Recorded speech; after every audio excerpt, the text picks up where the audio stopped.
এক যোদ্ধা যিনি যুদ্ধ করেননি কিন্তু তার ত্যাগেই তাকে করে তুলেছে সর্বশ্রেষ্ঠ। আজ মহাভারতের কুরুক্ষেত্র থেকে শুরু হয়ে আজ রাজস্থানের খাটু পর্যন্ত ছড়িয়ে আছে তার গল্প। কলিযুগে তিনি পরিচিত হারেকা সাহারা নামে। আজ দেখবেন আপনারা আমার এই বাজেট ফ্রেন্ডলি ট্রাভেল ব্লগ, সাথে খাটু শ্যাম বাবার কিছু ইতিহাস। জয় শ্যাম। আজ শুরু হচ্ছে আমার এক স্বপ্নের যাত্রা। কলকাতা শিয়ালদা স্টেশন থেকে রওনা দিচ্ছি রাজস্থানের খাটু শ্যাম বাবার দরবারে। আজ পুরো ট্রিপটাই হবে একদম বাজেট ফ্রেন্ডলি। আর তার সাথে আজ জানবো খাটু শ্যাম কি একটা শুধু মন্দির, নাকি সেই মহাভারতের এক অদ্ভুত রহস্যের গল্প। আর খাটু শ্যাম কি সত্যি মারোয়ারিদের ঠাকুর? আর এখানে কেন মোর পালক গোলাপ, কেন এখানের প্রধান প্রসাদ, আর কেন এখানে আছে 13 সিঁড়ি, এর পেছনে আসল মানে কি, আর কেন তাকে বলা হয় হারে কা সাহারা। শেষ পর্যন্ত দেখলে সব পরিষ্কার হয়ে যাবে। কত খরচে পুরো ট্রিপ হবে, কোথায় থাকবো, আর কিভাবে অল্প বাজেটেই শ্যাম বাবার দর্শন সম্পূর্ণ করা হবে। চলুন শুরু করি আমার বাজেট ফ্রেন্ডলি খাটু শ্যাম যাত্রা। জয় শ্রী শ্যাম। তো আপনারা যেখানেই থাকুন, তো সবচেয়ে প্রথমে আপনাদেরকে আসতে হবে জয়পুর। কিছু ট্রেন থাকে যেগুলো ডাইরেক্ট রিঙ্গাস অব্দি যায়, তো বেশিরভাগ ট্রেনেই যায় না। তো আমরা আজ ডাইরেক্ট জয়পুর আসছি। শিয়ালদা টু জয়পুর আমরা চাপছি দুর্গাপুর থেকে। যে ট্রেনগুলো শিয়ালদা থেকে জয়পুর যায় সেই ট্রেনগুলো আপনার স্লিপার কোচে ভাড়া পড়বে 650 থেকে 700 টাকার মধ্যে। আপনারা ট্রেনে এই ধরনের থালি পেয়ে যাবেন, যেগুলো আপনার দাম পড়বে 130 থেকে 150 টাকার মধ্যে। আর এগুলো আপনার, এটা আমি যেমন নিয়েছিলাম, এটা ভেজ থালি। আপনারা বাড়ি থেকেও খাবার আনতে পারেন। তো এখন জয়পুর পৌঁছে গেছি। আমি এবার ট্রেনে উঠবো রিঙ্গাসের উদ্দেশ্যে। রিঙ্গাস হলো খাটু শ্যামের সবচেয়ে কাছের রেলওয়ে স্টেশন। জয়পুর থেকে রিঙ্গাসের ট্রেন ভাড়া খুবই কম, তাই বাজেট ট্রাভেলের জন্য এটা একটা বেস্ট অপশন। এখন জয়পুর থেকে ছাড়লো ট্রেন, এবার আমরা যাবো রিঙ্গাস। রিঙ্গাস থেকে আর আমাদের শ্যাম বাবাজির মন্দির হচ্ছে মোটামুটি 17 থেকে 18 কিলোমিটার দূর। সেখান থেকে আমরা নেমে পড়ে একটা স্টে করার জন্য একটা ধর্মশালা দেখবো, তাহলে কোনো হোটেল যদি পাই, সামনাসামনি যেটা পাবো 500 থেকে 600 মিটার মতো, সেটা নেবো। সেখানে আজ রাত্রি স্টে করবো চিন্তা ভাবনা করেছি। প্রথমে যে আজকে তো একাদশী, আজ হচ্ছে মকর সংক্রান্তি, প্রচুর এদিকে পতঙ্গ উঠছে, ঘুরে উঠছে।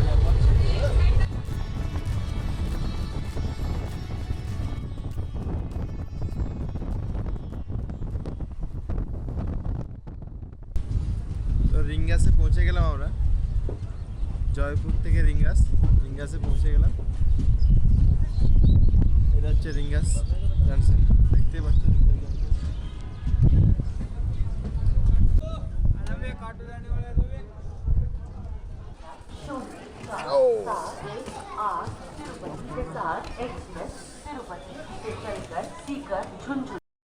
রিঙ্গা স্টেশন থেকে নেমে ট্যাক্সি বা শেয়ার অটো সহজেই পাওয়া যায়। এখান থেকে প্রায় 30 থেকে 40 মিনিটের মধ্যেই পৌঁছে যাব খাটু শ্যাম বাবার দরবারে। অটো ভাড়া খুব বেশি নয়, শেয়ার করলে খরচ আরও কম।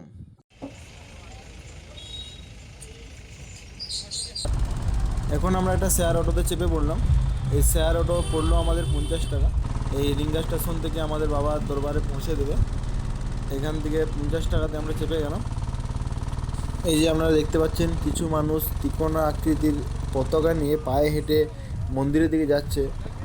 এরা নিশান যাত্রা শুরু করেছে। নিশান যাত্রা হচ্ছে রিঙ্গাস থেকে বাবার মন্দির অবধি এরা পায়ে হেঁটে যাবে।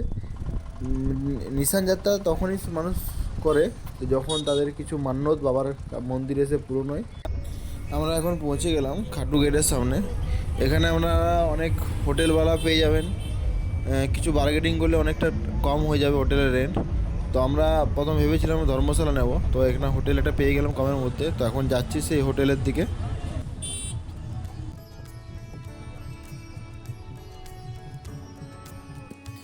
এই হোটেলটা জাস্ট মন্দির থেকে 500 মিটারের দূরত্বতেই। আর এই হোটেলটার যে রুমটা আমাদের রেন্ট পড়লো 500 টাকা। আজ রাত্রে স্টে করব। আজ আমরা সন্ধ্যা 7টার সময় ঢুকলাম, এবার সকাল 12টার সময় চেক আউট করবো। বেশ রুমটা ঝাঁকঝাঁক এবং সাথে বাথরুমটাও ঠিকঠাক, বাথরুমটাও পরিষ্কার পরিচ্ছন্ন। হ্যাঁ, বাথরুমটা পুরো ক্লিয়ার আছে। এখন আমরা একটু ফ্রেশ হয়ে নিলাম, আর ফ্রেশ হয়ে বেরিয়ে গেলাম বাবার দর্শনের জন্য। এখন টাইম হচ্ছে রাত 8টা। আজ দর্শন করার পর কাল আমরা দর্শন করব 13 সিঁড়ি দিয়ে। অনেকেই মনে করেন যে খাটু শ্যাম নাকি শুধু মারোয়াড়ি ও বিহারি সম্প্রদায়ের ঠাকুর। হ্যাঁ, রাজস্থানের কিছু মারোয়াড়ি ব্যবসায়ী সমাজের মধ্যে শ্যাম বাবার প্রতি গভীর ভক্তি রয়েছে। অনেকেই নতুন ব্যবসা শুরু করার আগে এবং বড় কিছু সিদ্ধান্ত নেওয়ার আগে বাবার নাম নেন, কিন্তু বাস্তব চিত্র একদম আলাদা এখানে। খাটু শ্যাম বাবার দরবারে আপনি দেখবেন বাংলা, বিহার, পাঞ্জাব, গুজরাট, হরিয়ানা, দিল্লি, এমনকি দক্ষিণ ভারত থেকেও ভক্তরা আসছেন। এখানে কেউ কারো জাত, ভাষা ও সম্প্রদায় জিজ্ঞেস করে না, কারণ শ্যাম বাবাকে বলা হয় হারে কা সাহারে, অর্থাৎ যে জীবনে হার মানে ভেঙে পড়ে ভরসা, শেষ ভরসা খোঁজে, শ্যাম তার পাশে দাঁড়ান। এই দরবারে ধনী, গরিব, ব্যবসায়ী, চাকরিজীবী, উত্তর দক্ষিণ সবাই একই লাইনে দাঁড়িয়ে প্রণাম করেন। তাই খাটু শ্যাম শুধু মারোয়ারি ঠাকুর নয়, তিনি ভক্তির দেবতা, বিশ্বাসের দেবতা, আর সবচেয়ে বড় কথা তিনি সেই শক্তি যার কাছে মানুষ শেষ আশ্রয় খুঁজে পায়। এখানে আমরা গোলাপ ফুল নিয়ে নিলাম আর মোর পালক নিয়ে নিলাম। মোর পালকটা 10 টাকা থেকে শুরু, যেমন আপনি নিতে নেবেন যেরকম ধরনের, আর গোলাপ ফুলটা রিজনেবল প্রাইস 20 টাকা। খাটু শ্যাম বাবা দরবারে এলে দেখবেন সবাই মোর পালক আর গোলাপ ফুল নিয়ে আসে, কারণ মোর পালক মানে আমরা শ্রীকৃষ্ণকে মনে করি, আর তাই শ্যাম বাবার মাথায় সেই পালক ভক্তির চিহ্ন হয়ে ওঠে। আর গোলাপ ফুল মানে হলো ভালোবাসা, শ্রদ্ধা আর একদম পরিষ্কার মন থেকে বাবাকে প্রণাম। এখানে সবাই মনে করেন যে মোর পালক আর কয়েকটা গোলাপ ফুলেই বাবা তাতে খুশি হন, কারণ এখানে আসল জিনিসটা হলো বিশ্বাস। আমরা এখন লাইন দিলাম মন্দিরের বাদিক বরাবর। এই লাইনটি পুরো মন্দিরের যে বাবার সামনের প্রথম ব্যারিকেড, সেই ব্যারিকেড হয়ে এই লাইনটি যাচ্ছে। আরে কাজার কে জয়, ঘাটু নরেশ কি জয়, শ্রী রাম। এই দেখ এই বাড়ি কোন দিকে ফুটে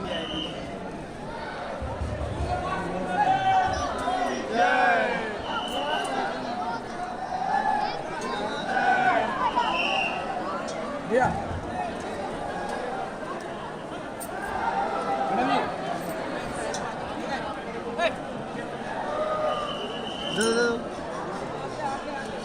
এখানে মোবাইল ফোন কিছু এলাও নেই, তাও যেটুকু পারলাম আমার দর্শন করার সাথে আপনাদেরকেও দর্শন করালাম। তো জয় শ্রী শ্যাম। আজকের দর্শন এটুকুই ছিল।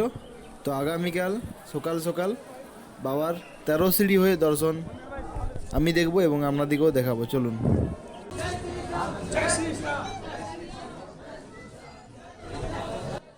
তো এখন আমরা হোটেল থেকে স্নান টান করে বেরিয়ে পড়লাম।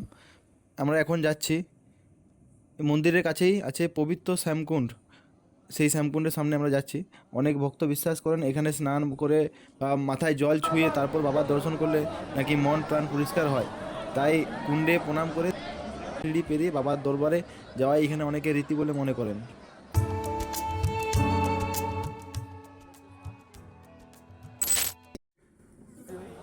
আজ লাইন দিলাম মন্দিরের ঠিক ডান দিক বরাবর। তো এই ডান দিকে যে লাইনগুলো হয় সেগুলোই 13 সিঁড়ি হয়ে যায়।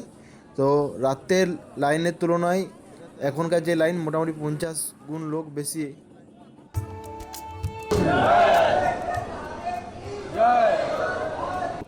এখানে আপনারা এলে শুনতে পাবেন গলা উঁচু স্তরে সবাই বলছে শীষকে দানি। আর শীষকে দানির যে গল্পটা আমি আপনাদেরকে একটু বলি, আমি যেটুকু জানি আর কি।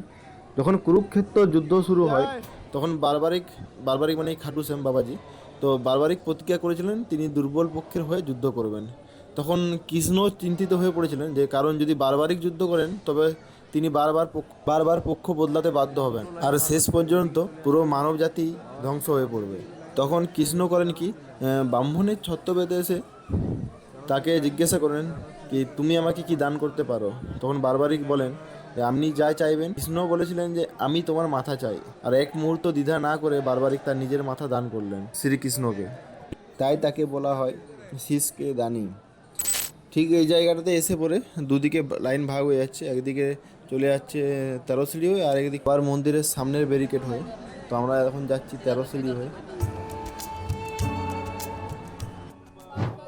আর এখানে যে মানুষের ধ্বনি শুনতে পাচ্ছেন 3 বানকে ধারী, সেই 3 বানকে ধারী বলার কারণ হলো বারবারিক তপস্যা করেছিলেন ভগবান শিবের, আর তপস্যা করে তিনি লাভ করেছিলেন 3টি অমোঘ বান। এই বানগুলি এমনই ছিল যে পুরো কুরুক্ষেত্রকে শেষ করার জন্য 3টি বানই যথেষ্ট, এবং তার জন্যই তিনি নাকি 3 বানধারী নামে পরিচিত এখানে।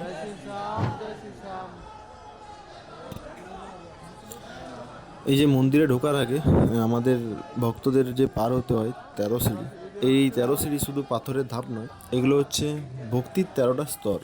অনেকে বলে নাকি এই 13 ধাপ মানুষের 13টি প্রধান মানসিক দোষ বা কষ্টের প্রতীক। সবাই মনে করেন প্রতিটি সিঁড়ি পেরোনোর সঙ্গে সঙ্গে তারা একটি করে দোষ পিছনে ফেলে বাবার দরবারে পৌঁছান।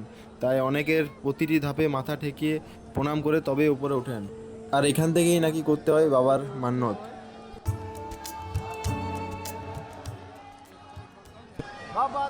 খাটু শ্যাম মন্দিরের সবচেয়ে বড় আকর্ষণ হলো এই ফাল্গুন মাসের মেলা, যার কিছুদিন পর দোল বা হোলির সময় অনুষ্ঠিত হবে। এই সময় লক্ষ লক্ষ ভক্ত দেশ বিদেশ থেকে এখানে আসবেন। বিশেষ করে ফাল্গুন মাসে একাদশী থেকে দ্বাদশী পর্যন্ত ভিড় থাকে সবচেয়ে বেশি। আর আমরা আস্তে আস্তে উঠে যাচ্ছি এই 13 সিঁড়ি হয়ে বাবাকে দর্শন করার জন্য।